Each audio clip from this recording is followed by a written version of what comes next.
Okay, Vincent. Vincent Verweij is an ISA certified arborist, and he is Arlington County's urban forest manager, which means that he oversees the county's street trees and park trees, and he strives to maintain the tree canopy. Vincent has also past experience in conducting tree assessments, tree mapping, and flood management. He's been teaching and doing tree walks for the TreeStewards and Armin and other organizations for several years. And his urban forestry department in the county is supporting our training in a lot of valuable ways. And so thank you for everything, Vincent. Thank you, Noreen. All right, let me see if I can make this share correctly. Can folks see this? Is this presentation showing? Yes. Yes. Yes. Excellent. Okay, so I'm Vincent Verweij, like Noreen said, and I am going to teach you about tree identification. And one of the special millennial skills that I have is I can look at the chat and do the presentation at the same time. And if you have questions that come up during any of these slides, please put them in the chat. I'm also going to make some time at the end to allow for questions. Noreen, are we doing a break at any point, or do you want me to just steamroll through the entire thing? We can. How long is your presentation? About Closer an to 2 hour, hours or? hour. Yeah. I'm sorry, I didn't get part of. 1 to 1.5 hours. Okay.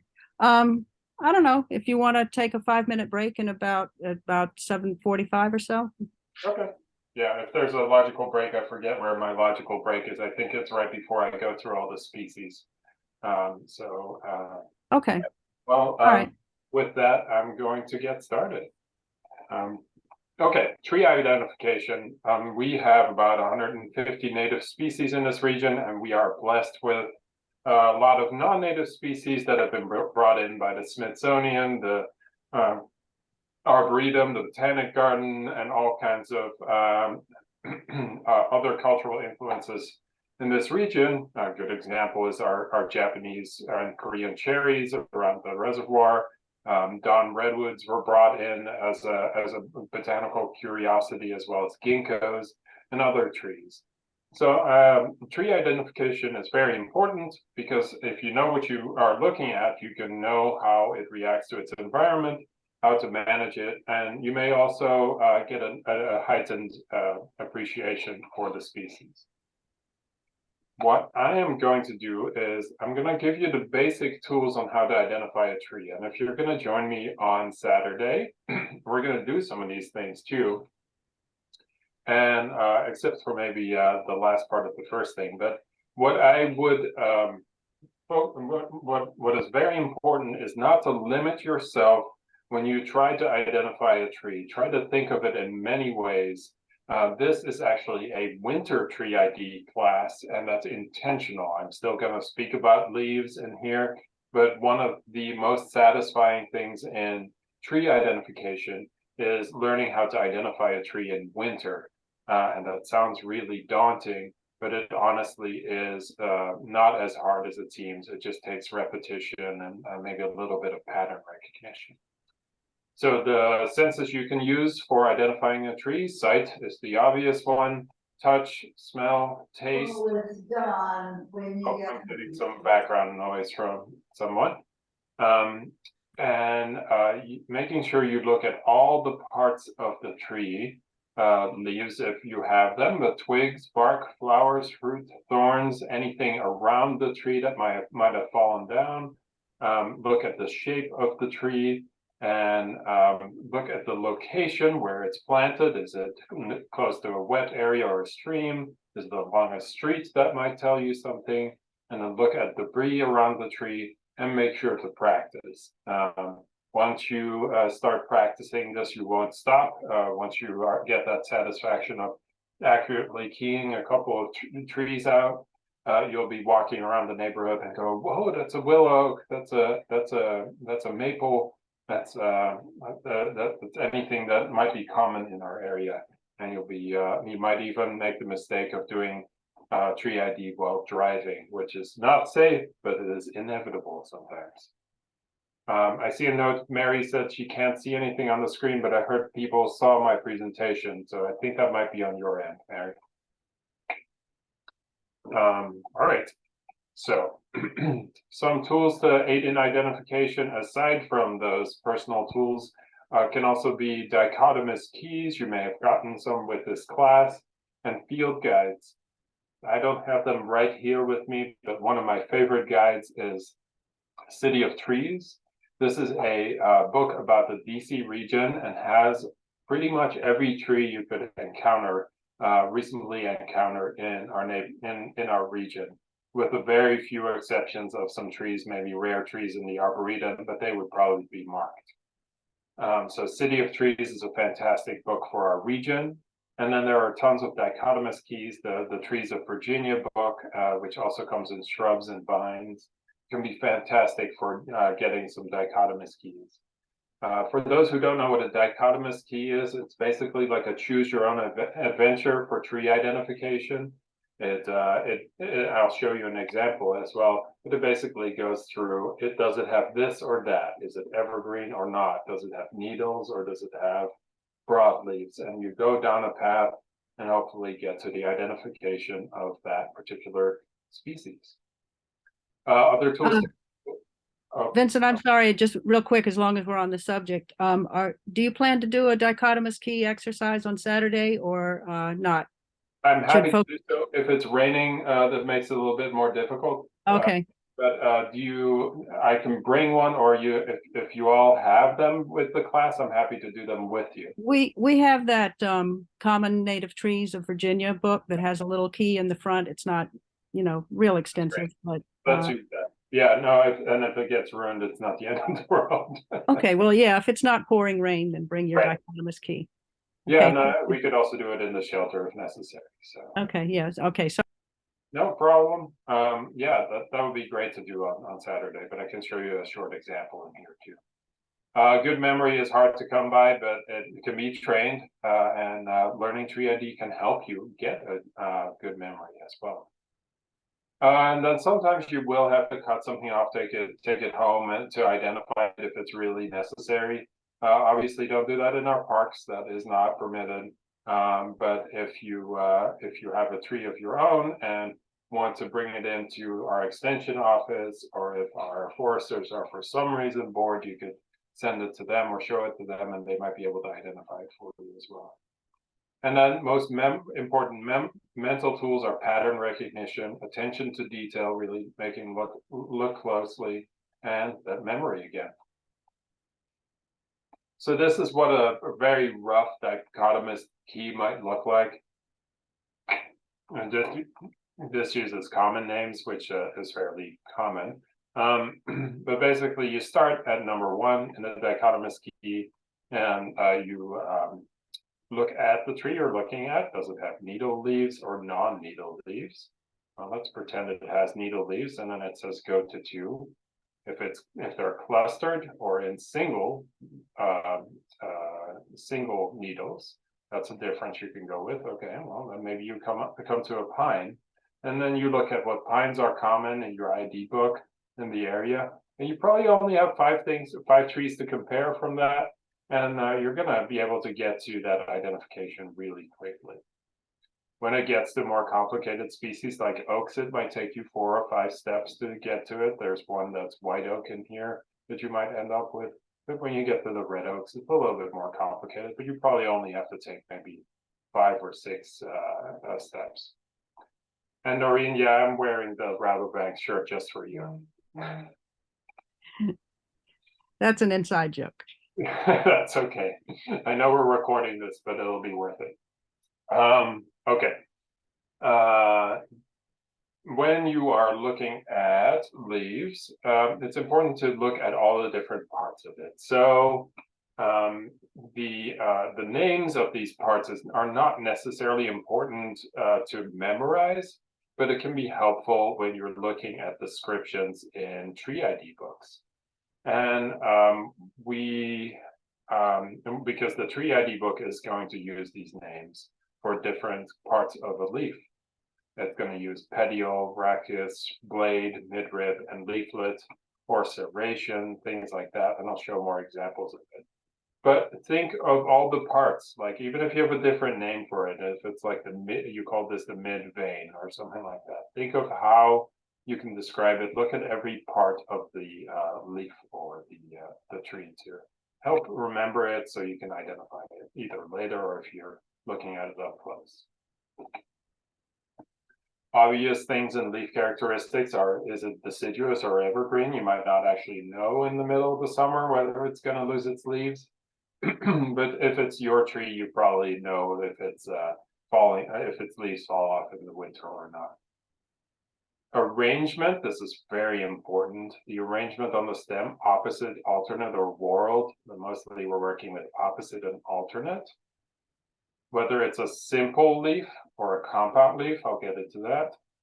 And then how the lobes are arranged, the margins, so these edges, how are these margins? What do they look like? The base and the tip, so what does the base of the leaf look like and the tip of the leaf look like? And then other special characteristics like smell, textures, stipules, these are little dots at the base of the leaves, sometimes glands at the base of the leaves. And you'll get into this once you do some more identifications.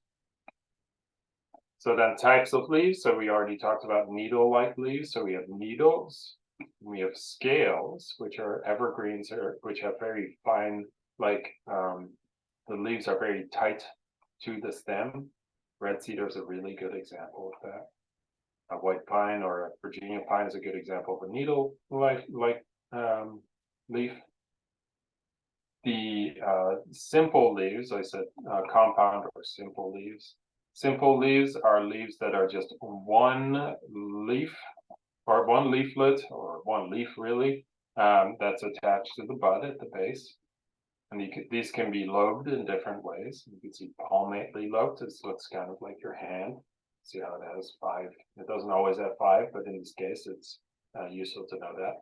It all comes from one point, just like your hand, your fingers all come from one area.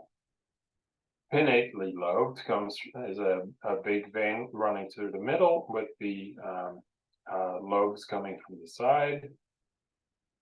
Then you have compound leaves. Compound leaves are made of leaflets.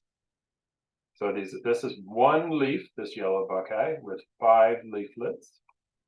This leaf on the right is one leaf with 1, 2, 3, 4, 5, 6, 7 leaflets. So one leaf. And a leaf is defined as whatever starts at a bud and ends somewhere else, basically. So there are no buds in between. This is one leaf. And then you have the same palmately compound that comes from one area, and pinnately meaning coming from multiple areas. All right. Needles, often pine needles are clustered.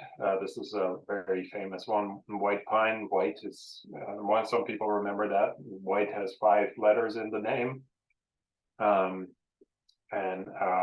have 5 needles in one cluster. And then here's an example of that scale-like leaf.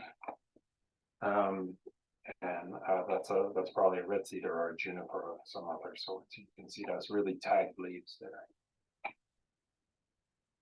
So looking at leaf margins, you get all kinds of things. You get smooth leaf margins. Oh, that's underneath here. I'm sorry.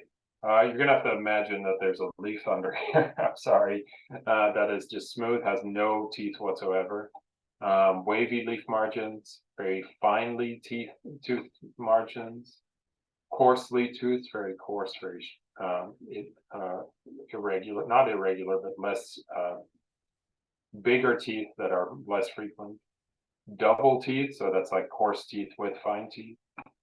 Incurved, so the teeth go kind of they point inwards, kind of like a wave. Blunt lobes without the teeth, those aren't really teeth. And then deeply lobed or just lobed on the right. This can all help you identify a tree between. If something has fine teeth like this, it probably has fine teeth all over the tree, and isn't going to have something that's also lobed farther on the tree. So you can often group entire trees just based on individual characteristics like this. So this is a really good example. This is an American beech that has incurved teeth. You see these incurved teeth over here, kind of pointing inwards like little waves. Here's another key thing that where you don't have to remember the names, but the shapes can be useful to remember. So if you're a very visual person, you don't have to remember that something is obovate, but you can remember that this looks like this. And people have compared these things to hearts. Hearts are a good example, or spears, which is useful because the name for that is lanceolate, like a lance. Linear is very straightforward. Oval is fairly straightforward. Oblong is pretty straightforward. Deltoid might not be, might remind you a little bit of a spade. And these are just different ways to describe tree leaves. Then sometimes at the tip you have an identifying feature. Sometimes it's very sharp or extremely sharp, like acute and acuminate is an extremely sharp point. Sometimes there's a bristle at the tip, and one of the most famous ones of that is red oaks have a bristle at the tip of their lobes. A truncate leaf that is cut off at the top, kind of flattened. Sometimes it goes in a little bit. The top of the tulip tree leaf is a very good example of that. Obtuse leaves, these are kind of dull, or not dull, like flattened at the top, not flattened, how would I describe that? More rounded at the top than these sharp ones. And then some of the bases even can differentiate, and that can help. One of the ones I use a lot is this oblique or uneven base. Asymmetrical can be really useful for elms or lindens to identify them. Really flat bases, cordate or heart-like, so that's very similar to this cordate. So that goes together with that leaf. As kind of the bottom of a heart on it, a really flat base. So just some terms or shapes you can think about. So I am going to ask folks to look at the chat and give me in maybe 10 seconds some characteristics that you think this leaf has. So just type in just your first characteristics. What does it look like? You can use some of the terms you just saw, or you can use your own words to describe it the best way to understand that. Okay, palmate. Single leaf. Yeah, it's a simple or single leaf. Yeah, that's like a cat face.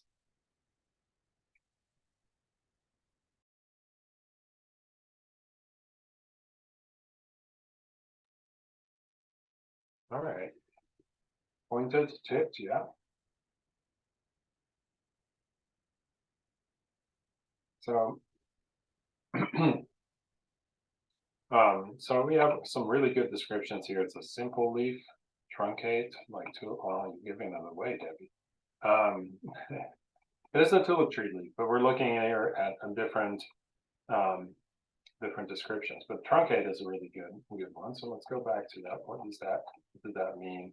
Truncate, so it's cut off like this. Yeah, that's a very good description. Pointed has those pointy ends to it. It's a simple leaf, but the bud probably started here. Looks like a cat face. That's one of my favorite ways to describe these. One thing it's not though, and it is not palmate. The veins do not come from one point; they come from this mid vein. So let's go back to that just to clarify that a little bit. So when you have a palmately lobed leaf, all the main veins come from one point, and when it's pinnately lobed, the veins come from this central vein. So let's look at that. It's okay. We're here to learn. And there's no mistakes in this class. So you can see this mid vein, and it's coming right off of the side veins. All right, let's do one more, and then I'll give you some of my views on these. So, what is a good? How would you describe these leaves?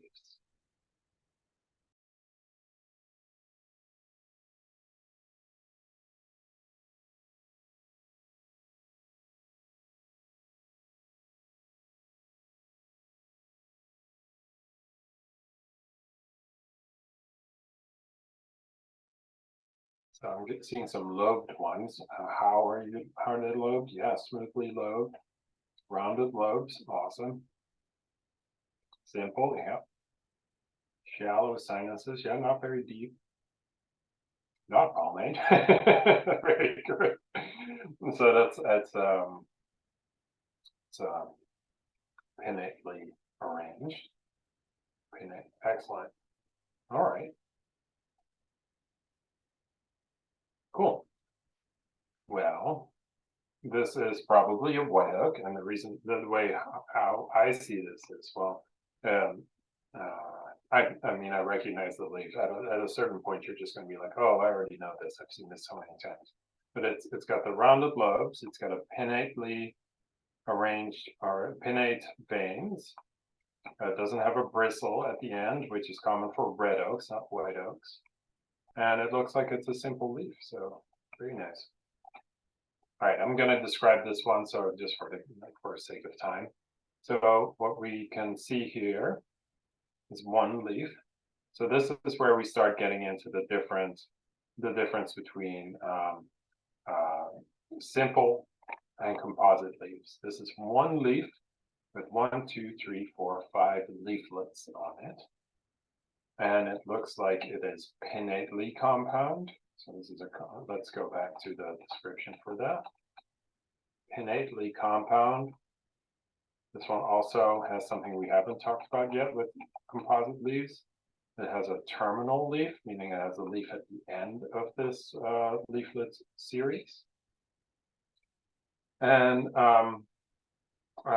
it looks like it has very fine teeth at the edge, and that's very pointy. So this is probably an ash of some sort, but we'd have to look at the rest of the tree too to see what the arrangement is of the leaf. Another simple leaf, but this one is funky because you might think that it might be pinnately arranged veins, but all the main veins come from the center of the base of the leaf. So this is palmately veined. Let's go back to that just really briefly.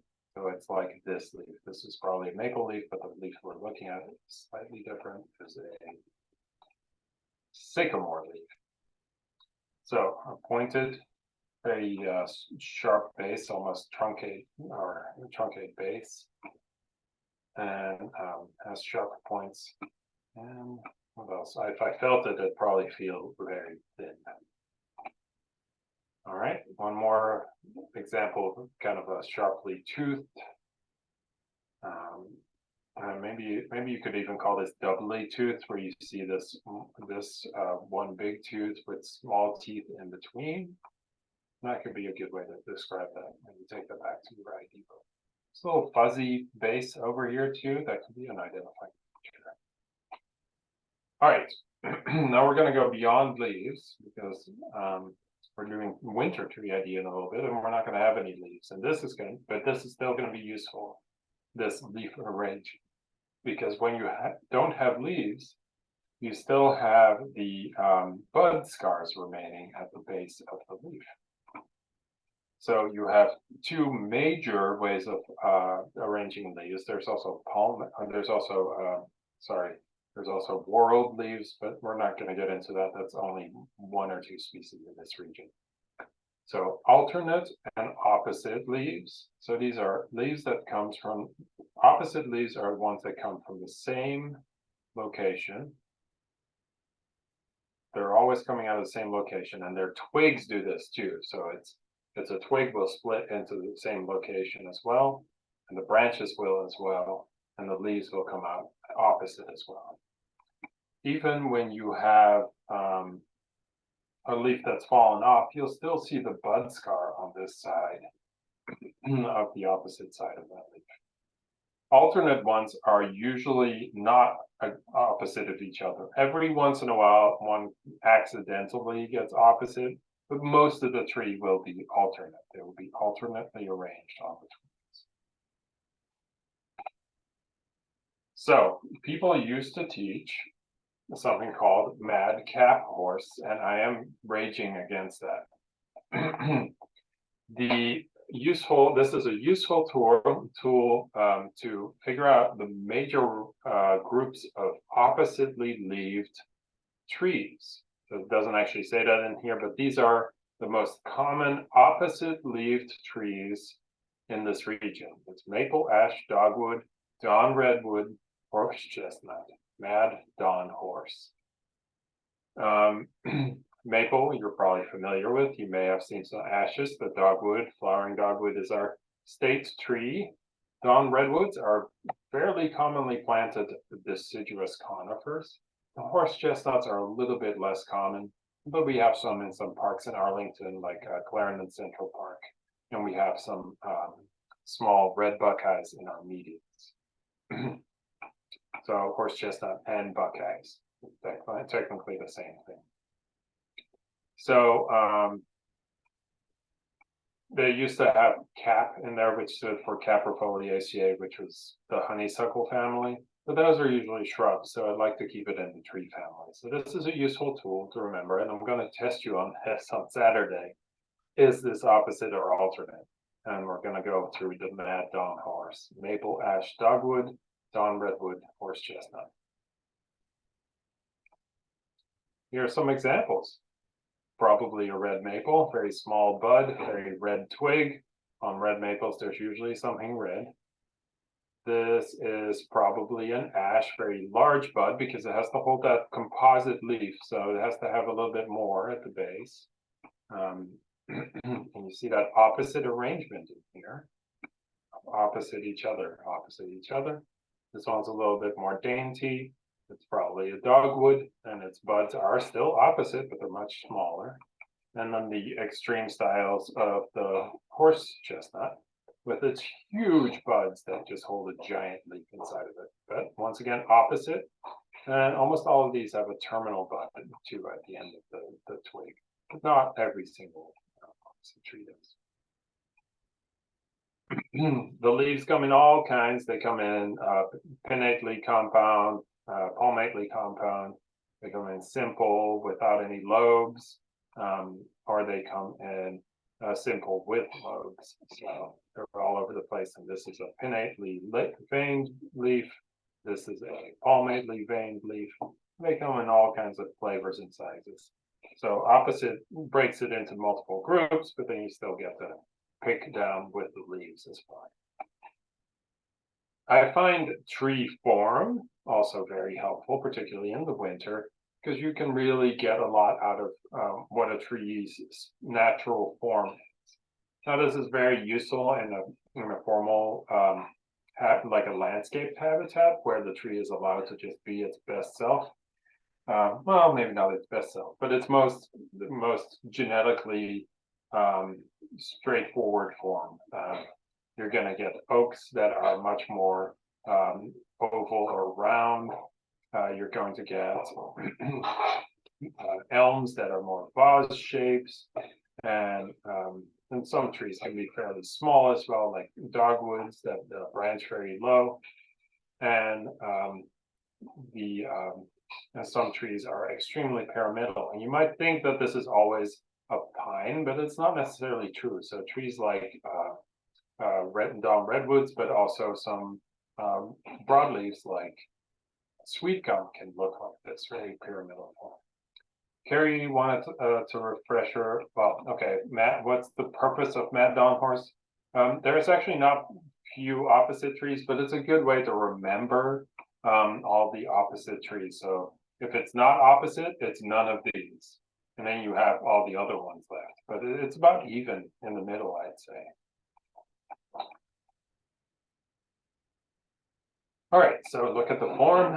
Look at where is the tree growing. These are two of my pictures, one from Cambodia, one from Pictured Rocks, two famous spots. And you can tell a lot from these locations. A normal tree wouldn't necessarily grow in a place like this, but a strangler fig would. It's very adapted to growing inside other trees that have lived in places and weird spaces and weird kind of holes. It starts its life as a vine and turns into a tree. Obviously not around here. I'll give you some more local examples. This pine in pictured rocks is very drought adapted and has one root that goes to the right that's attached to the mainland. And I can tell you a lot. This is probably a very drought tolerant pine that can handle that kind of space. A little bit closer to Earth or to the DC region is you can tell a lot by how extreme an environment is and what trees can thrive in this. Despite the fact that you don't see them a lot in urban environments, hemlocks are actually really well adapted to extreme cold and brutal environments. And this is a hemlock in the middle of some stone on a mountain. And then along our streetscapes, we get some of our really well-adapted native trees like willow oaks that can handle this constant foot traffic, limited rooting volume, and the impact from the sidewalk as well. All right, let's do some. This is my favorite part of this bark characteristic, and this is where the terminology gets a little bit fuzzier. But you can learn a lot from this by doing this repeatedly. If you look at bark on different trees, you're trying to identify a lot. This is where the descriptive terms get really funky: smooth, scaly, ridged, furrowed, fissured, platy, blocked, netted, and more. And we'll look at some bark and give them our own description, and that might be just the description you use.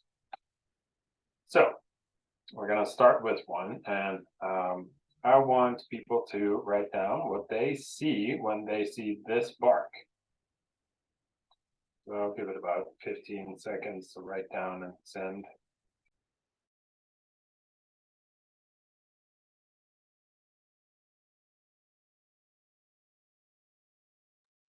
All right. It's a smooth criminal with some high spots, some fissures. Yeah, it's got a little bit of breakage in there.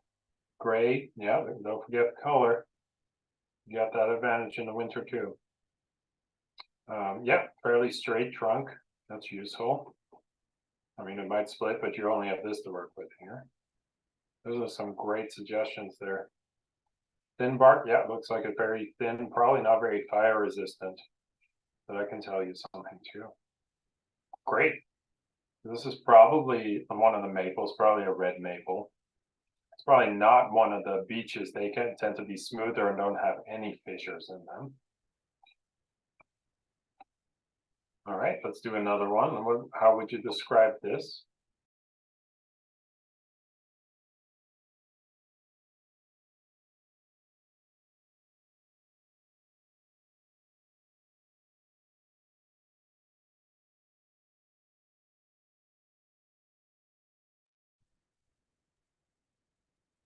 Potato chips. There we go. Scaly, it's the scaly versus flaky versus plated versus blocky versus thicker versus potato chips. You see where I'm going with the varying types of descriptions that people can use for bark. All right, this is probably a black gum or maybe a black cherry. It's hard to tell here. You'd have to look at some other parts of the tree, but this is useful. These are useful descriptors. I would never reject any of these descriptions for this. All right, here's a funky one.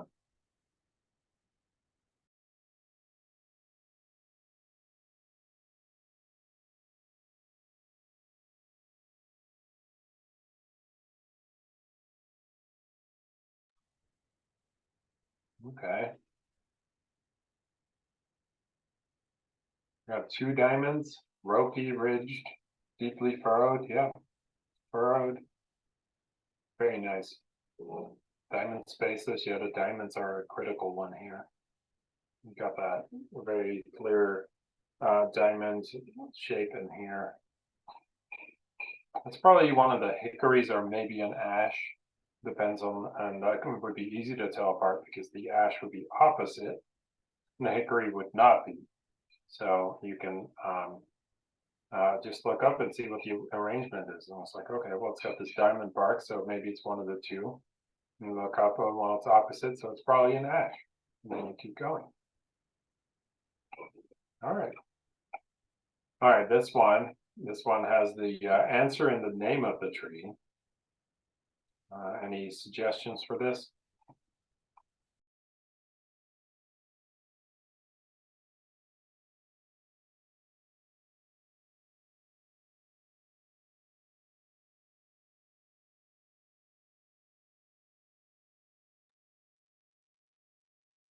Exfoliating. Shaggy, peeling, shaggy, shredded, vertically furrowed, exfoliating again, peeling, fantastic. Well, this one gives it away in the name. The shagbark hickory. Very nice, John. This is one of the easiest ones to identify by bark alone.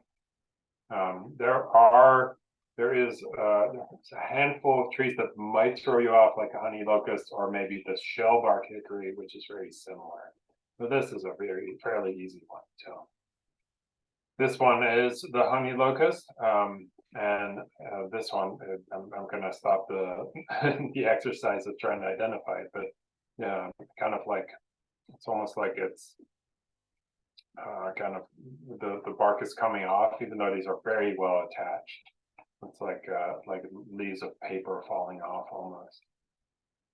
And with this one, you can look closer and find other bark characteristics like sharp spines, for example, which can be very good identifier. So this would be a honey locust. Sometimes you don't get nature to behave, unfortunately. And you see the two top trees, they both are kind of boardy with smooth bark in between. And they can look very similar. This one can look like that, and this one can look like this. But the one on the left, when it grows up, it turns into this on the left. The warts almost disappear. The one on the right retains its warts as part of its beauty, and is a completely different species. So you're going to have to look at something else here. Maybe the bark is not enough to tell. You're going to have to look at some buds, maybe arrangement, and if you see anything laying around. Well, luckily with this, the left one probably has something laying around. That's a sweet gum. It probably has the little spiky sweet gum balls laying around. And the one on the right is a hackberry, which has little seeds or little fruit, little berries. Have a very, very big stone inside of it, so you don't get much out of it. But I tasted one yesterday, and it was very, very tasty, kind of like a raisin, like a nice raisin flavor. Even though you don't get much energy or calories out of it, they're a nice treat. Sweet gum. Okay. All right, then we can go to, all right, we can't identify it by the leaf because it's winter. We're not ready yet to make a call on whether the bark is one thing or another. You have to go to the twig and start looking at that. If we can't figure it out from the arrangement between opposite or alternate, then we're going to have to figure out what these buds look like. Are there lenticels, obvious lenticels on the twigs or on the bark? These are the small little dots on the twig or the bark that are oxygen exchange points. What do the lateral buds look like? What do the bud scars look like? So when the leaf falls off, this becomes a bud scar a leaf scar. Sorry. I'm sorry, I'm getting these two confused myself too. This is a leaf scar. This is where the leaf fell off. And sometimes you get a bud scar where a twig kept growing beyond the bud. And sometimes you can cut off a twig too, obviously with permission, and see if there's something going inside the twig. This can be useful with one vine, particularly porcelain berry has a hollow twig or a hollow vine. and some shrubs like honeysuckle can also have a hollow pit.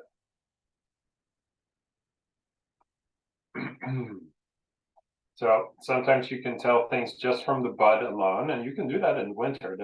Most trees will have their buds on them unless they're dead, or if they're hard to see, you might not be able to identify it. And you can see a little bud scar over here. Now this is another one of those exercises. Describe how would you call this shape on this particular bud?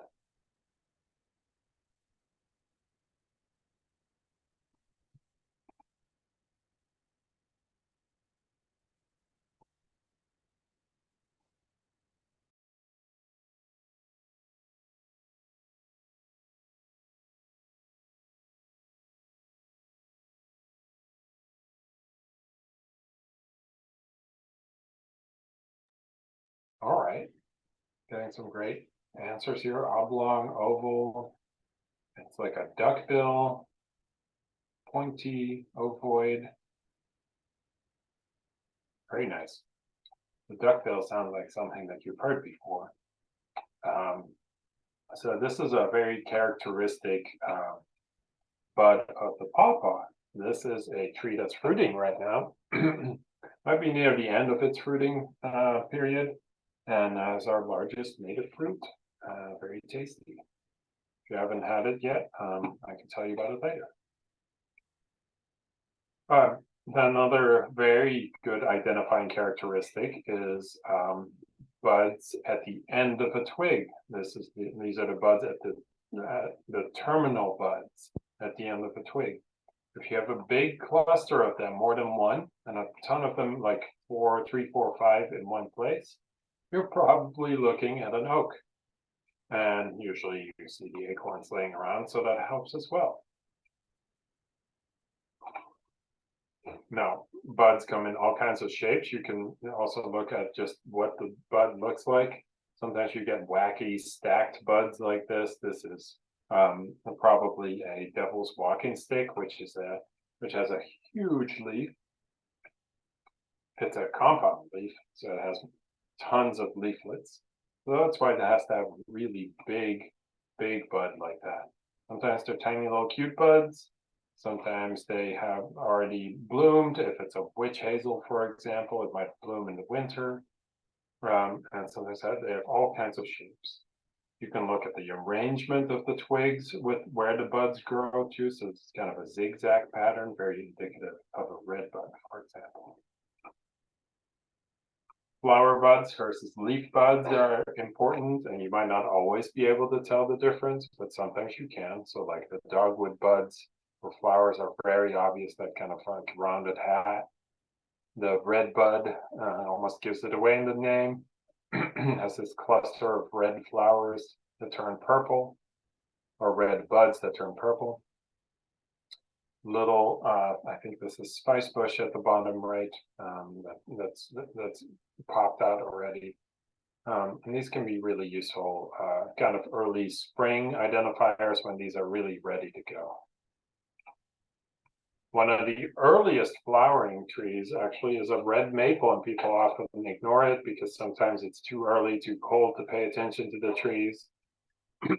Or their loud cousins, the Japanese cherry, have started to bud out, and everybody's waiting for them. These guys do all the pollinator feeding at that time of the year. So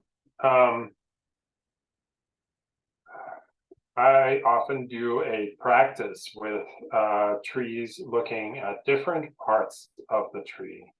Now I'm going to run through how this works with this particular tree, and I'm going to give you the answer for this one. And then I want you to think about this a little bit, and we're going to just do kind of a walkthrough of some of these tree identifications.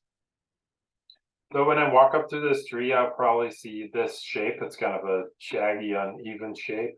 There's branches on one side, not necessarily on the other. Got a weird mop top on the top.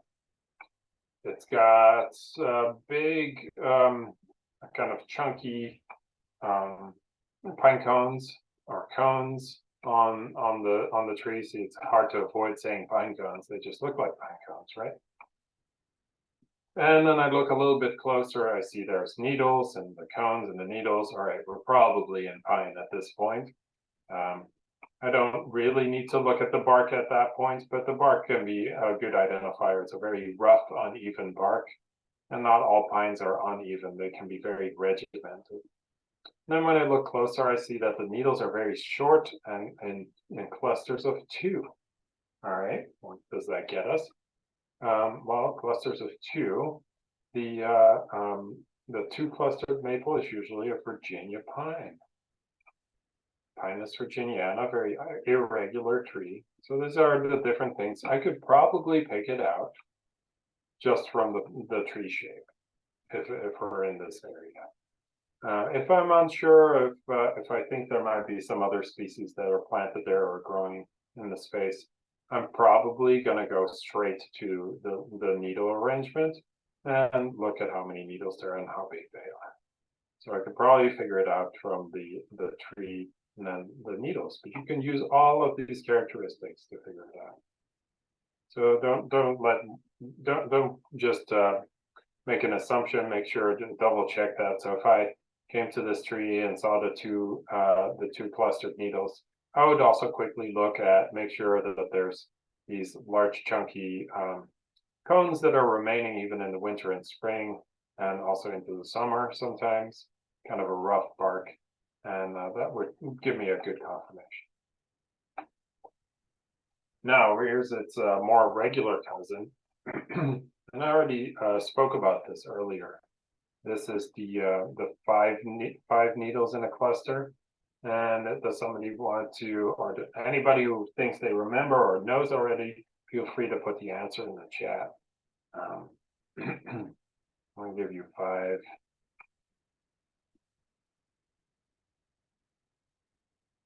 All right, some answers already. So I gave you a hint already with the 5. So there's 5 needles in the cluster. It's a fairly much more regular tree. This tree historically is used very much for boat masts and was protected by the king, well, legally protected by the King of England when this country was a colony of England. Big surprise. This species alone was protected for its use in boat masts. And that can tell you a lot. So you see that much more regular form, even branch arrangement on this tree. And yes, it is a white pine, Pinus strobus, eastern white pine, very important to learn. There are more white pines than eastern. Yeah, protected is relative because they could still be logged by the English, but protected from other people to take it down. Almost every large white pine on the eastern seaboard was cut down around that time because they were so valuable. I think their definition of protected might have been different than what we would say. All right, so here we are going to see some characteristics that I've described at length. So I want to see a couple people tell me what characteristics pop out from these pictures in the chat.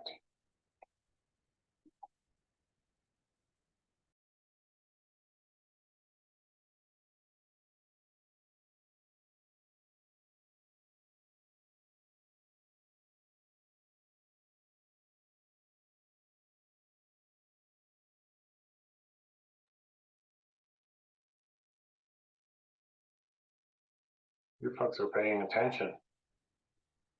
Very nice.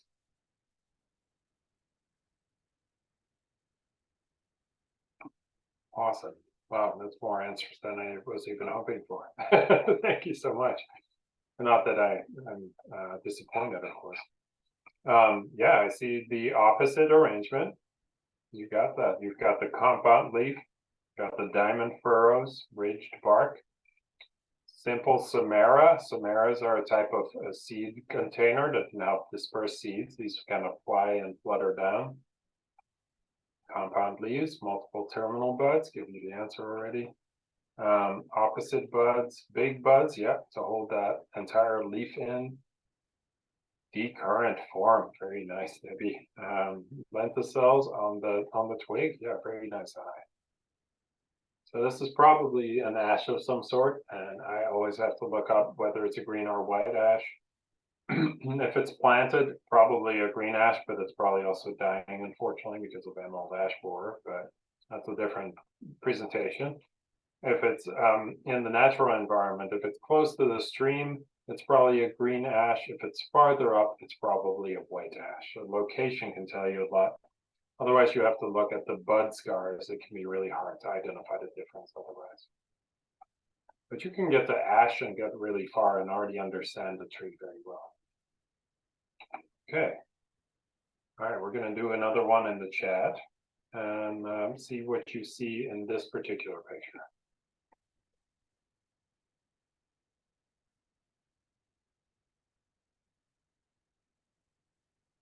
Carrie, I wish there was. Most ID books have individual things like bark on one page and leaves on one page.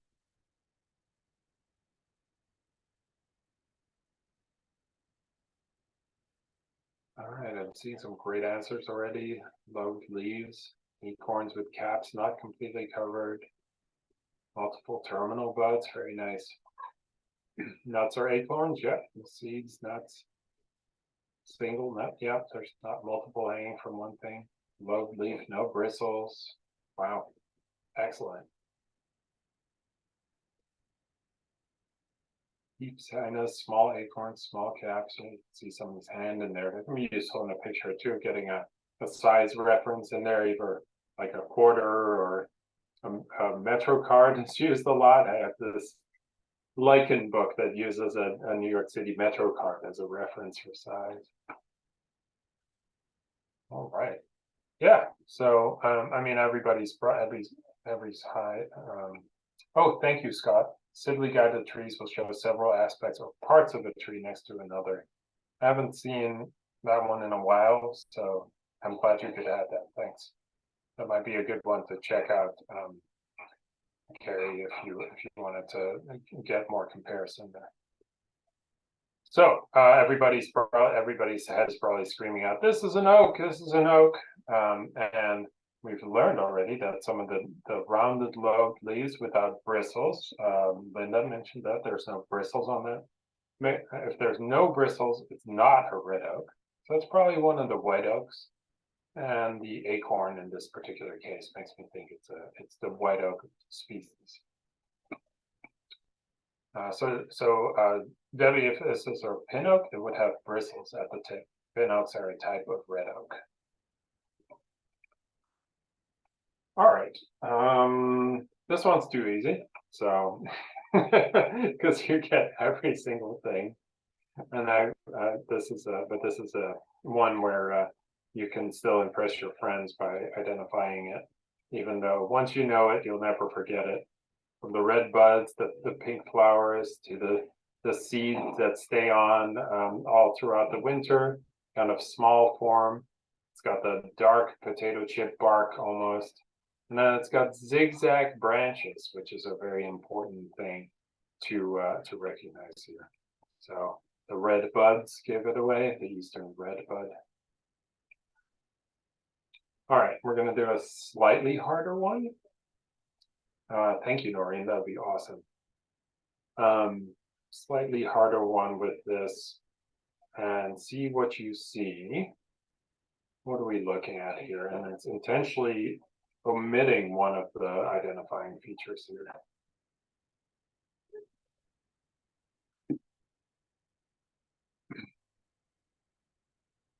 Very pointed terminal bud. Yeah, that's very pointed buds in general. Rounded form, yeah. Alternate, yeah. It's got a beech nut, yes. You know what that looks like. Incurved teeth, yeah, good memory from earlier on. Round shape, yeah. flower is not much to write home about unless you look up close. It's really cool to see when you see that. Serrated margin. Yeah, it's serrated with incurved teeth. Okay. So, I'm actually gonna have folks guess what this might be. If anybody want to give me the species, although it's kind of been given away, right? American beech, that's right. Thank you. Yeah, so the one thing that's kind of missing from this is the very smooth gray bark. This is kind of throwing people off sometimes because it has all these lichen on it, which are totally harmless, by the way. But it usually has a very smooth, kind of muscly bark. We'll see one on Saturday as well. Phagus grandifolia, American beech. All right. A little bit more difficult one. So let's describe this one and see what you see in there. See the bud scar. What do you see about the bud scar, Mary? Foliated bark. Compound leaf, there we go. Bright yellow leaves, that's an identifying feature for sure. Yeah, looks like a hickory nut. Smells like a hickory nut. Maybe it's a hickory nut. Large terminal bud. Yeah, these are huge buds. Again, holding these compound leaves in. All right, the fall color is it's going to be absolutely amazing. If you go to Arlington Cemetery in the fall, you'll see a whole row of beautiful, just striking yellow leaves that are all these hickories. And in this case, a pig nut hickory. You can kind of see the pig nose shape and the hickory nut. That can be very good identifier in the winter, because one advantage of hickories is that they leave their nuts stay throughout the winter. So if you only see this rough bark and these thick, big buds that are alternately arranged, then you can probably say it's a hickory. But to identify it to the species, you would need to look at the seeds. All right, we're going to take a quick break, if that's all right. Let me answer 2 questions real quick. How much shaggier is the bark of the shagbark hickory? A lot shaggier. It's so obvious that, like the pignut hickory, the plates are right on top of the trunk, and you can't really pull them off easily.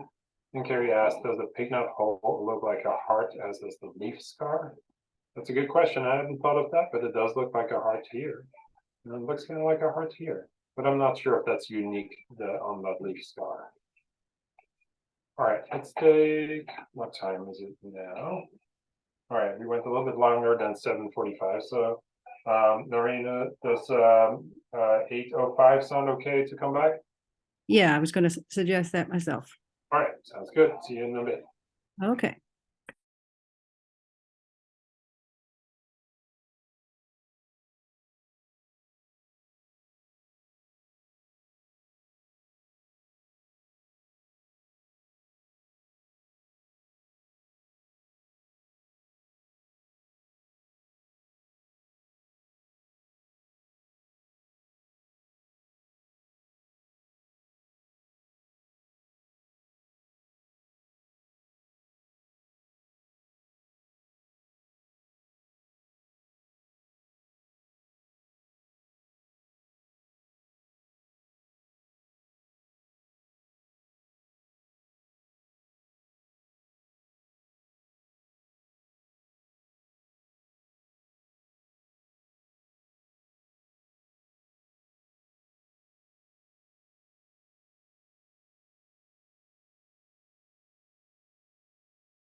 Hey, Vincent.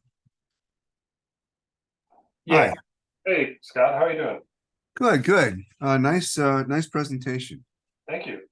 I was just looking up the Facebook page, and it looks like, is it Arlington Forestry? I haven't been on there for a while. I kind of had this as a generic thing. Let me see if it got changed. Give me a second. Oh, actually, it is facebook.com Arlington Urban Forestry, Yeah, it should be. but the title of the page is Arlington Forestry. That was Yes. confusing. Yeah, that's right. Okay. Yeah, we haven't been able to update it recently, but um, we probably will be again soon. Okay. Well, I'll follow it now. Great. Okay, I'll let you go. Thanks. No problem.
All right, folks, if we can get back.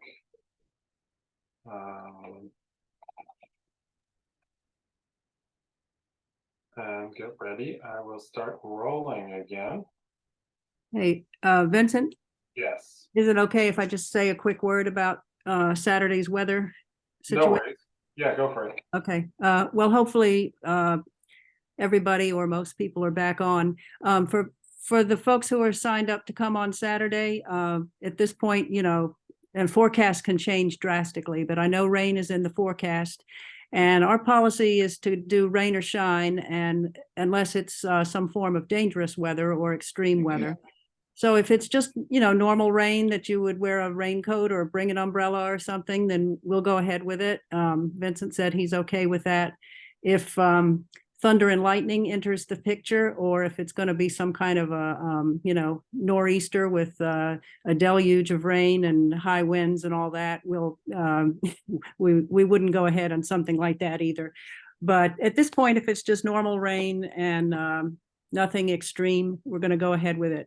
But Vincent and I were just talking a moment ago, and we'll make a decision Friday night and let you know.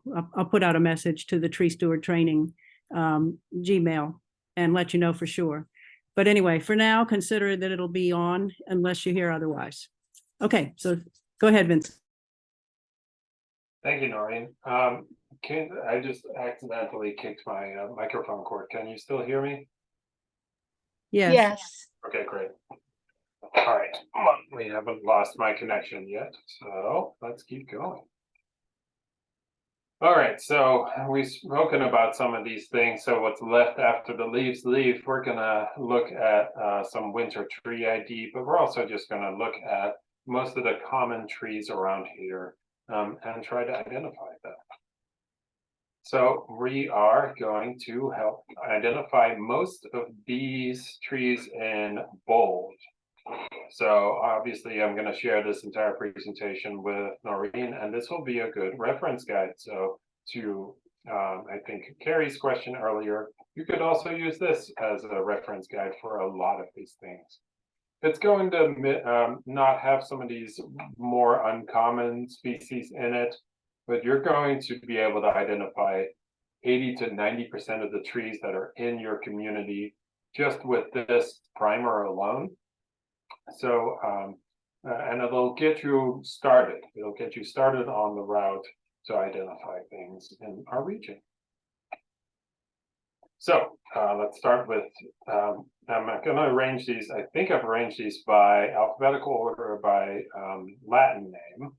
So it's going to be Acer is maple first. Our most common ones around here are Negundo, rubrum, saccharum, and saccharinum, which is box elder, red maple, sugar maple, and silver maple. All maples are opposite. They often have flaking or cracked bark, although sometimes they can be a little bit smooth. You can see some examples down here. They have these clustered buds that are very obviously opposite and sometimes even have a color to them. Red maple almost always has a red twig. Box elder almost always has a green twig. That's very useful. Often close, very large trees are native maples, very commonly used as street trees and front yard trees. Tend to live near streams, and in the winter, one identifying feature is that they often have this sooty mold or this black stuff on the trunk. That's often from sap that has seeped out from a wound. That that there's a fungus called sooty mold that forms on that sap, or it forms on the excretion from aphids eating that sap. So that can actually, that's way more common than you think, and you see it a lot on sugar maples because there's a lot of things that like eating sugar, including us. Kelly, you asked if it's bad for a tree. No, it's more like it's an aesthetic thing. What's bad is the wound that causes the seeping sometimes, but not necessarily the sooty mold. It's like a lichen, and it's kind of just an aesthetic or a cosmetic issue. One common invasive plant, this is alphabetic, but I had to go with this one because it's a very common invasive plant, is Ailanthus or tree of heaven. There's only one common species in its genus, Ailanthus altissima. It's very smooth bark with slight bumps on it.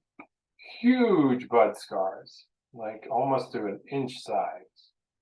Often lives in invaded habitat or disturbed habitat, like your back alley or recently disturbed land, like construction sites. Will grow out of literally anything. I've seen them grow on like a 1 cubic feet of soil to a side to a tree that fit the whole cubic feet space or a square foot space. I don't know how they do it. They're really quite impressive, to be honest. You have to be a little bit impressed with invasive plants and their tenacity sometimes. And then in the winter, you can scratch the twig and it smells like kind of like rancid peanut butter. It's not a pleasant smell. This is the tree that grows in Brooklyn, and that's a good book to read, which isn't really about the tree. It's more about resilience in an urban environment. Not dissimilar in looks from the Ailanthus or tree of heaven is serviceberry. Also very smooth, although I described these stripes on the smooth bark as stretch marks, which is something you'll never forget, even though it's maybe not the most pleasant thing. I find that useful to just remember when you look at serviceberries. This is not common in things like beech, which might also have a smooth bark, or maple either. So it's a very good identifier for this tree. It sometimes also has fruit that has experienced seed or apple rust. This is a very common fungus in our area that infects rose species, in particular serviceberry, and creates these kind of weird alien fruit. And that also hangs on in the winter, so you can identify it from that. River birch, or birch in general, is probably one of the easiest things to identify in the winter, although I'm going to show you one that's going to throw you off a little bit on Saturday, so be prepared for that. Usually a white bark or a paper-like bark. We have Betula nigra, which is the river birch, Betula papyrifera, which is the paper birch. Paper birch is not from around here, but it is planted sometimes because it looks like this. I mean, it's very striking. But the river birch is very commonly planted as well in front yards, along streets, and it's very common in our floodplain. Tends to have a very thin canopy, very small twigs that constantly fall off. Kind of a medium-sized tree, usually multi-trunk when it's planted, but that's kind of often forced in the landscape industry. Usually near streams, and is a very common landscape plant.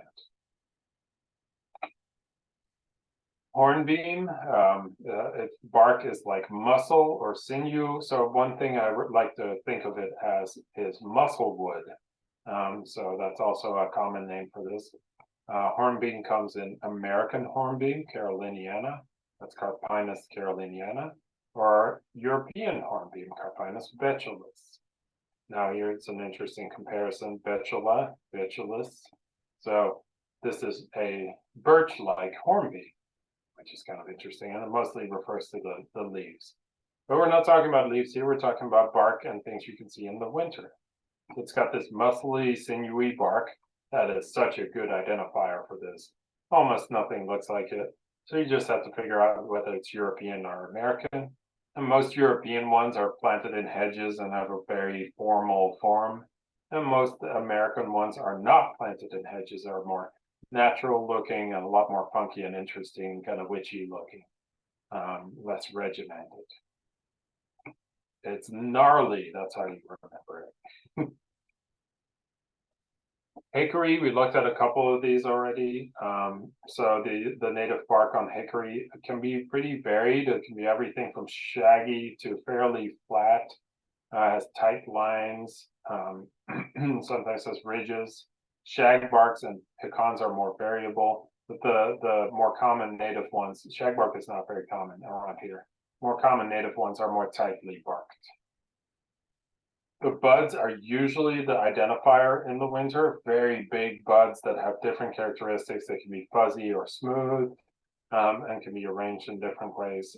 So once you figure out it's a hickory, you should start looking at the buds or see if there are hickory nuts around that you can break open and see if you can identify it that way. These are not typically planted in this area. They are very common in our forested areas where they grow naturally, and they're actually very climate resilient. So I expect this to be continuing to be part of our forest. Hackberry, we looked at this already a little bit. You can see the warty bark. It's got these wrinkly fruit. They're not this size, so this is not the scale. They're about, in real life, they're about 1/4 inch wide. And these are edible. That doesn't mean you just stick the fruit in your mouth to try to identify it as a hackberry, but once you identify it as a hackberry, you should try it out if you're adventurous. It has a very uneven form, and this is one of the major characteristics aside from the warty bark. It's never a regular looking tree that looks all regular. I mean, it's never a symmetric looking straight tree. It's very regular looking for a hackberry. This is very normal. It's very opportunistic. It goes for every possible little nook and cranny of light and will adapt to any kind of situation. We have common hackberry, and we have, there's actually 3. This is the dwarf hackberry. There's one missing in here. That's the sugar hackberry. But the difference between sugar and common hackberry, sugar is not on here, I think, is very difficult to tell apart. Once you get to hackberry, you can already rest pretty rest easy, because you've already gotten it down to genus, and then it's just a matter of looking at the size of the fruit between the different size of trees. So warty bark, uneven form, remnant fruit. Red buds, this one's pretty easy. It's a small tree. It has that zigzag branch. It actually doesn't show that on here. I'll add that. And it has the remnant fruit as well. But in this case, they're bean pods, and they stay throughout the winter as well. So it's got the kind of flaky bark. Yeah, there's a little bit of variety in that, but it looks like it's flaking off at all times. The small tree, remnant fruit, zigzag twigs, and there's pretty much nothing else that looks like that around here. Oh, there's only one common one around here. There's eastern redbud. I have seen Oklahoma redbud and Chinese redbud planted, but it's extremely rare. It's most of the time it's probably going to be eastern midnight. They do come in a white flowering variety, and a fairly common one is a purple leaved variety as well. But they're all Cercis canadensis, just different cultivars. All right, cornus or dogwood. We have alternate leaf, the very common flowering dogwood, Florida, the non-native Cornus cusa or cusa dogwood, Cornus mus, which is the cornelian cherry, which is a British or a European version, and Sericia is more of a shrub. I put it in here just because it fit the genus, but that's a red twig dogwood at the bottom right. Also gray wood dogwood and a couple other very unusual ones like pagoda. So this is a funky one because it's opposite all the time, except, and it says it in the name, both the Latin name and the common name, alternifolia or alternate leaf dogwood. Isn't that annoying? It's very, at least the leaf or the name says it as alternate leaves. The native one has blocky bark. The non-native cusa almost looks like camo pants. A flaky bark with very different colors is really attractive too. So very different ones, easy to tell apart between the native Florida and the non-native cusa. Very distinctive round or pointy buds that are at the end. This is the native Florida, it's the non-native cusa. An uneven form, it's a small tree. The form's not in here, but you're seeing these trees around. Very common in the landscape. It's one of the most common, it's the most common tree in Arlington by stem, not by canopy. Persimmons, we'll see some of these on Saturday as well. Very dark, blocky bark. Usually has a remnant fruit that's edible, although you have to wait a little bit until after the frost. A medium-sized tree. Rarely planted native, although it's becoming more common these days. And the non-native you might know from the grocery store has huge fruit on it. So those are like the apple-sized trees or apple-sized fruit. The native ones has about an inch to an inch and a half fruit. So it's very different size fruit. And the native tree is also much more of a tree, like going up and probably up to 40 feet. Where the non-native is more like a low shrub, so that's a bigger difference between the two.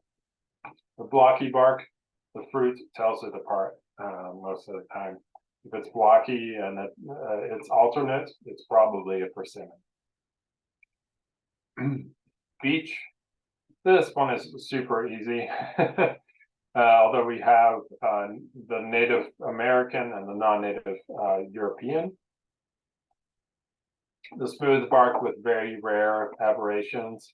Sometimes it's vandalized. People like to graffiti with a knife on these trees, which is bad, but it is sometimes ironically a good identifying feature. They tend to be really big trees and have these beech nut fruit husks. The buds, which we'll see on Saturday as well, are very pointy and fun to poke other people with. So that's a good identifier too, if the bark doesn't give it away for you. What's not shown on here is that sometimes they leave their leaves on during the winter as well. Ash is opposite, maple, ash, dogwood, dawn redwood, and horse chestnut. So maple ash, so we know it's opposite. You can see that in the branch arrangement too. And you can see the buds, they're opposite in here. All right, we got the diamonds, got the opposite arrangement. The branches look like horns, almost like they have that almost like a curvy horn thing going on. That can be a really good identifying feature. Used to be a common street tree, but not so common anymore. We haven't planted that in a while. Ginkgo, this one actually threw me off at first when I first started as a forester. It's like, what is this thing with these thick buds on it? And that's a critical identifying feature for ginkgos. They just keep stacking buds on top of each other and keep growing leaves and flowers out of it too. Not flowers technically, not a flowering tree. Ginkgos are a pre-conifer tree, so in a way it's a cone. It's very confusing, but that's not useful for identifying. So we look at this kind of smooth ridged bark, very thick buds, and very slow growing tree that can be useful too. The conservative branching can be useful. It's very sparse. Chooses its growth very in a very conservative way. I mean, energy conservation. Honey locust, we looked at this one earlier.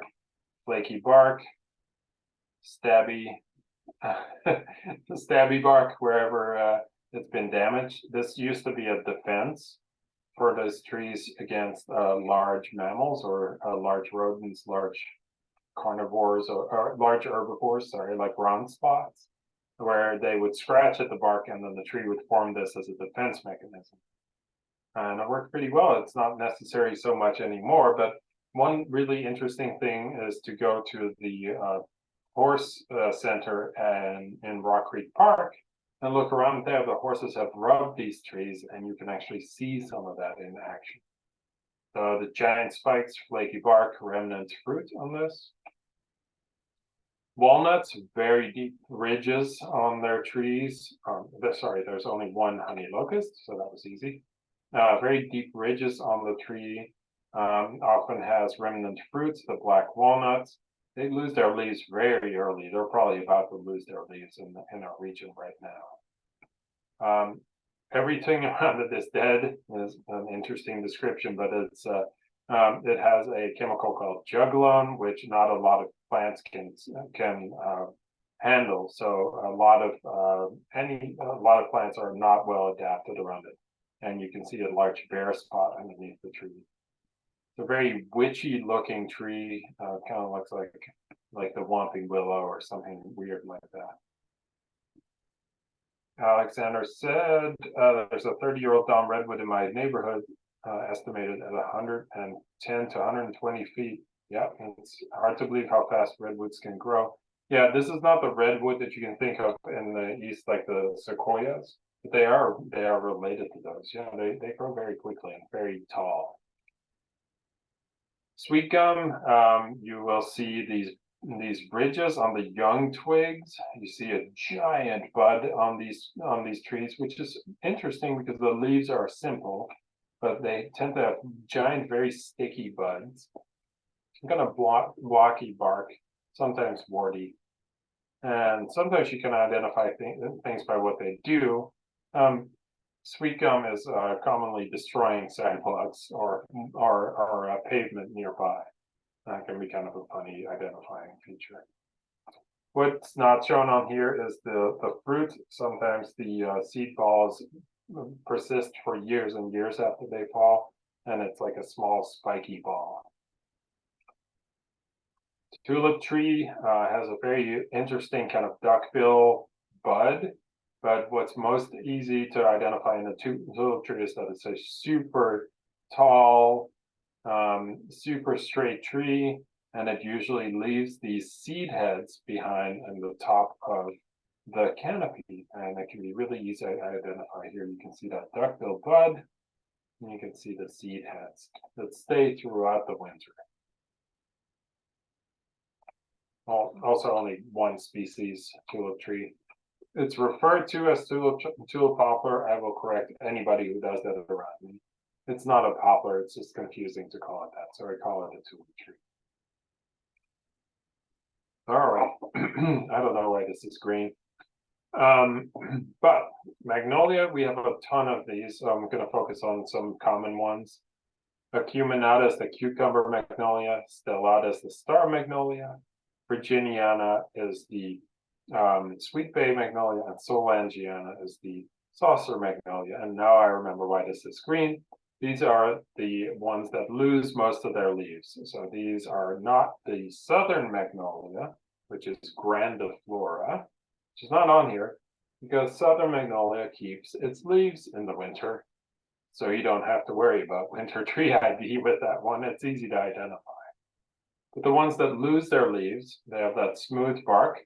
They don't have the stretch marks of the serviceberry.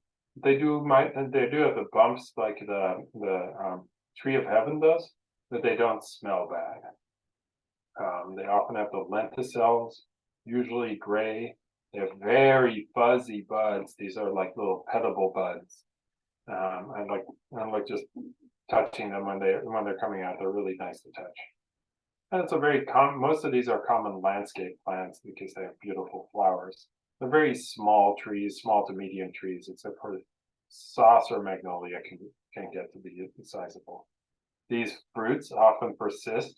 This is one of the earliest flowering plants, and they have very unusual fruiting structures. The trees were still trying to figure out how to do things, and but this has worked for this plant for a long time. And this often persists on the tree, and you can see this bark with the lenticels and the fuzzy buds. You're probably in magnolia. Here's the Don Redwood Alex mentioned. There's one species, Metasequoia glyptostroboides. Too bad you can't use that in Scrabble. This is a deciduous conifer. There's another one which I'll show later on as well. Extra bonus points for those who know the other deciduous conifer that's common in this region. Mary gets the extra bonus points, although not really. It is not the same as bald cypress. Metasequoia is a non-native species. This is from China originally, China and Japan, and is a deciduous conifer that is oppositely arranged. Remember Mad Dawn horse? These are oppositely arranged trees, and you can kind of see that in the symmetry of it as well in the tree. So that's why I'm campaigning for Mad Dawn horse instead of Mad Cat horse. Often has these cones similar to a bald cypress or a sequoia, if you're familiar with those. And extremely tall. Yeah, 30-year-old Don Redwood is probably very, very tall. Mulberry, almost the opposite of a Don Redwood and how uneven it is. We have two species, the invasive white mulberry, alba, and the native red mulberry, which is very uncommon. Usually orange in the bark when it's younger, very deeply furrowed when it's older, has a very uneven form and messy habit, deep ridges, and lives in invaded habitat, although we did plant it back in the day. If you ever want to go down a Wikipedia hole, look up the mulberry craze of, I think, the 1800s. It's kind of fun. So how do you identify this? Well, the orange is a good tell. The messy habit is a good tell. The deep furrows is a good tell. You may confuse it with a honey locust or with a black locust, but I'll show you what the difference between those is.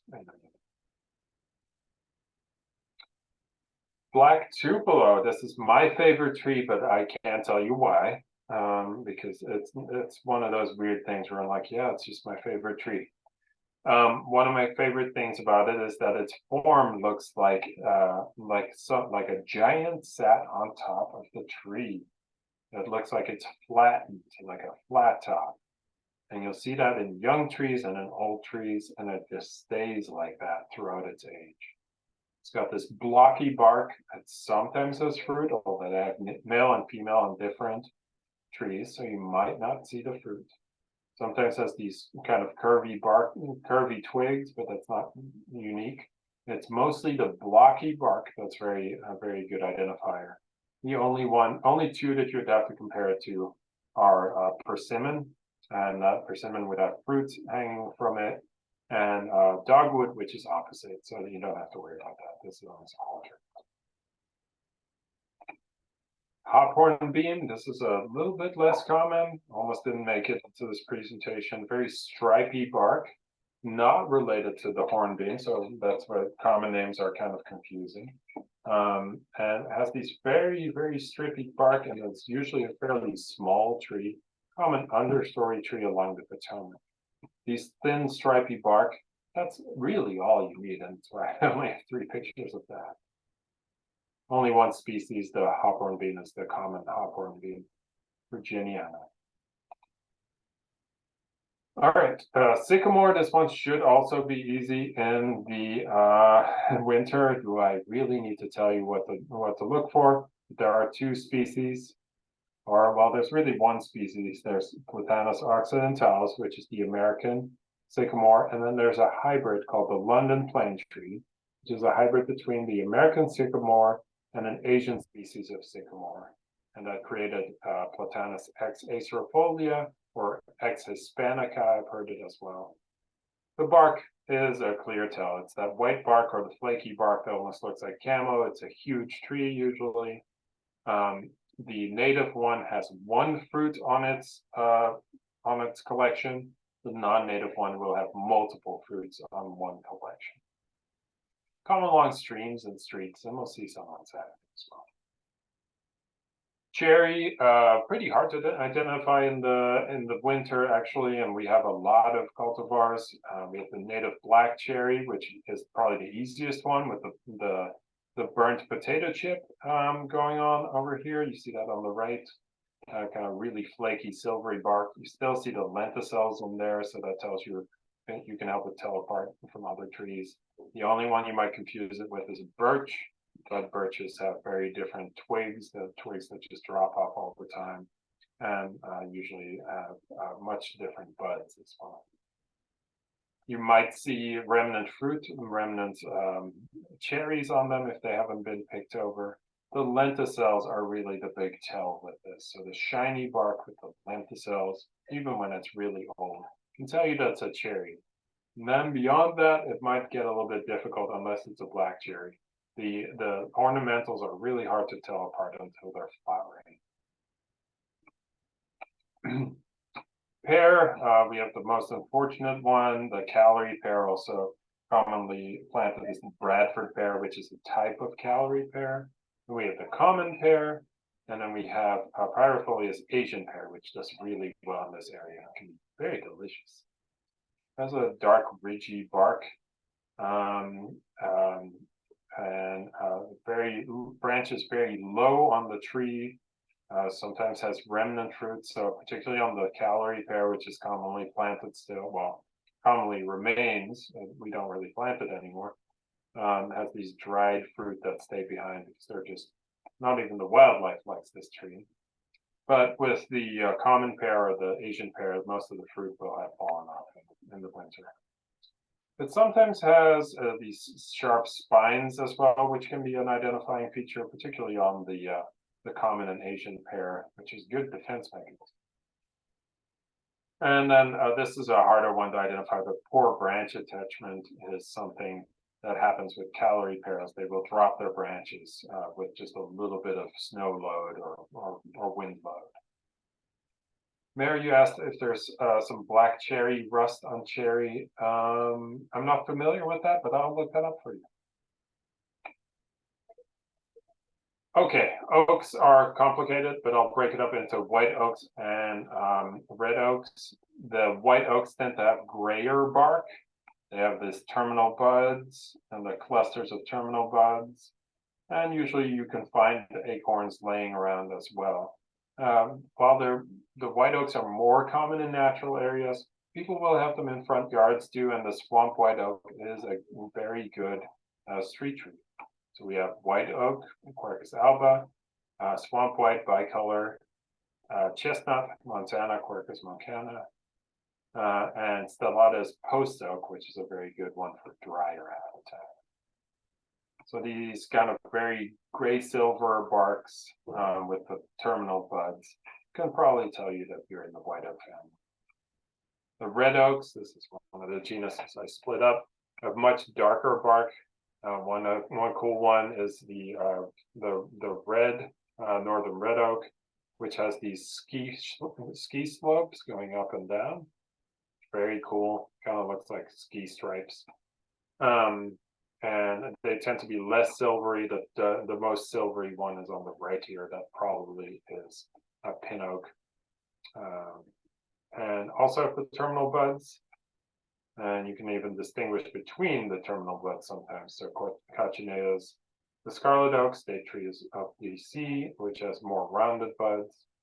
And the red oak, northern red oak, has more pointy buds. So you can, when you get into the ID guide, you can usually figure it out from that. Sumac, one of those lesser common ones in this presentation, We're already at R, in case you're wondering where we are. Very fuzzy stems usually have this remnant fruit behind, and then what looks like smooth bark, but it has a little bit of roughness to it when you get closer. Looks very similar to Alanthus, the tree of heaven, but will have this fuzzy bark on it with these tiny buds as opposed to these huge buds and a remnant fruit. Black locust, the one the bark looks a little bit like mulberry, but it's much deeper furrows. They tend to have these spines, and they tend to have remnant beans as well. Only one type, Robinia pseudoacacia. This is a native tree that invades habitats, or can live well in invaded habitats. We're actually using this for some mountaintop removal restoration sites, which mountaintop removal is not too much fun, but restoration projects are really fascinating to me because you can learn a lot about what can handle really tough soils and environments from them. Willows are fairly easy to tell in the winter too. They have that kind of weeping habitat, even if they're not a weeping willow themselves.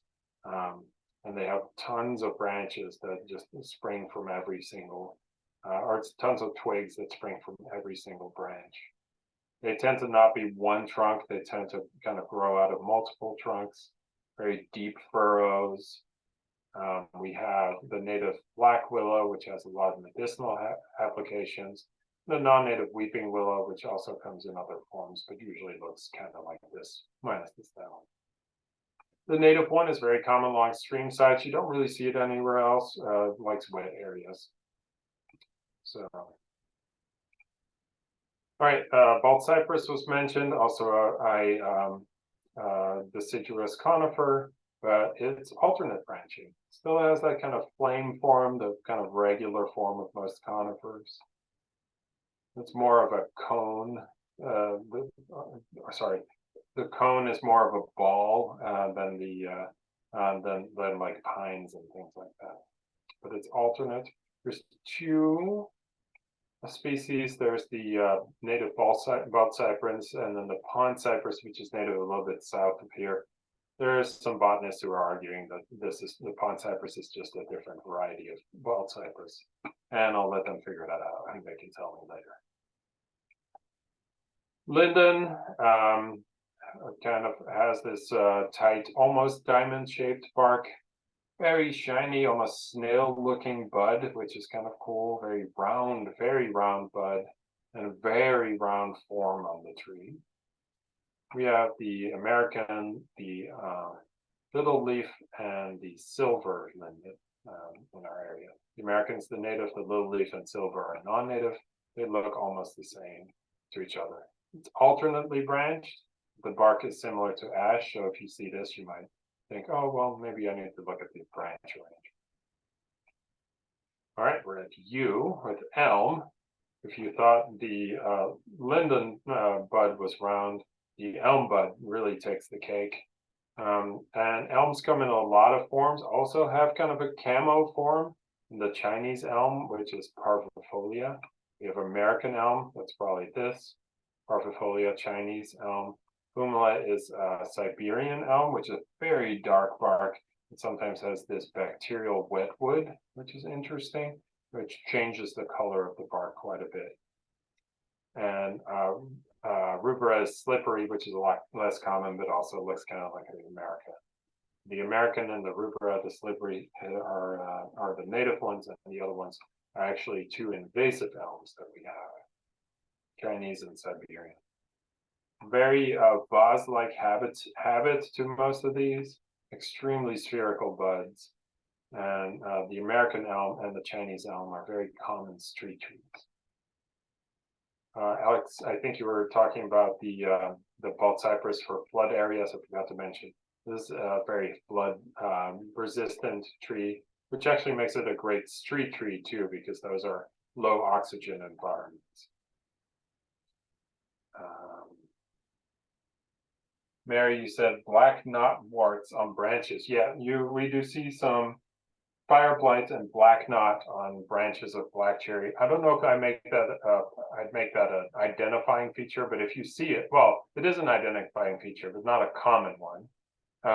But I do like that you looked that up. Thank you. That would be a good way to, a surefire way to identify a black cherry.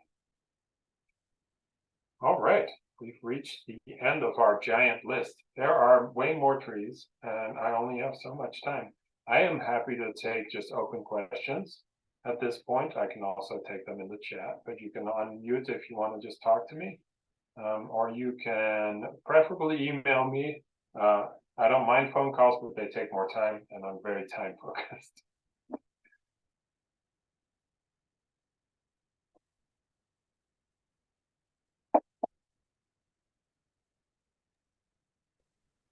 All right. Questions, anybody? I've taught everything. Thank you, Linda. Tour through the trees, yeah. Great. Okay. Well, Okay. I'll hang around for a little bit more. If you want to do an exit thing, Noreen, I'll just hang around and see, maybe people still have some questions. I'll look for them. Okay, well, we'll give it another moment or two. Thank you, though, Vincent. As usual, it was very thorough, very thorough and well organized. Thanks. Thank you for walking us through. Yeah. All right. Well, I hope this is helpful, and I'll send you, Noreen, I'll send you this presentation so it'll be posted. Yeah, I was going to ask if I could get your slides. Yeah, you can just send them directly to me and Will do. I get it to the folder. Wonderful. All right. Okay. Thanks, everyone. All right. Thank you and see you Saturday. Good Thank you night. so much. Thank you.